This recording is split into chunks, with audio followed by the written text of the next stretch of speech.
বাংলাদেশে একটি দল হচ্ছে আমরা বিএনপি মধ্যপন্থী। আমাকে আবার অনেকে বলে আপনারা তো আরে আগে নারী নেতৃত্ব তাদের সময় হালাল, খালেদা জিয়ার সাথে ছিল, শেখ হাসিনার সাথে ছিল, এখন কয় নারী নেতৃত্ব হারাম। আসলে হারাম, কোরআনেও হারাম, কিন্তু আমি কেন মানি?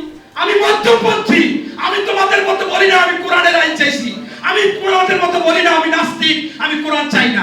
আমরা মধ্যপন্থী বিএনপি, আমরা জেনে শুনে মধ্যপন্থী দল করি। আমরা চাই আমরা পুরা ঘোর কট্টরপন্থী ওই ভারতের মৌলবাদীও হব না, আবার আমরা নাস্তিকও হব না। আমরা নামাজকে স্বীকার করি, আমরা হজ যাকাত সবকিছু স্বীকার করি। আমরা আমাদের কেউ কি বলে পাঁচ ওয়াক্ত নামাজ পড়ে না, কলেমায় বিশ্বাস আনো না, যাকাত দিও না, হজ করো না, আমরা সবগুলো বিশ্বাস করি। কিন্তু তোমাদের মতো চাই না শুই না মুনাফিকি মিথ্যাচার করি না।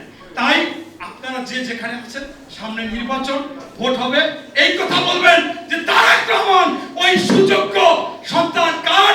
বাংলাদেশের সবচেয়ে পরিচ্ছন্ন রাজনীতিবিদ, বাংলাদেশের দেশপ্রেমিক, স্বাধীনতার ঘোষক শহীদ প্রেসিডেন্ট জিয়াউর রহমানের সন্তান। তিনি কার সন্তান? বাংলাদেশের আরেকজন পরিচ্ছন্ন রাজনীতিবিদ বেগম খালেদা জিয়ার সন্তান। তাই তিনি কখনো সন্ত্রাস, দখল, চাঁদাবাজ, সিন্ডিকেট, এই ঘুষ, দুর্নীতি এটা পছন্দ করে না, তাদেরকে সাপোর্ট দেয় না। ৭,০০০ বহিষ্কার করেছে। এই সমস্ত লোকজন পালাবে, নতুবা তাদের স্থান হবে জেলখানায়। এটা আমরা আস্থা নিয়ে, বিশ্বাস নিয়ে বলতে চাই।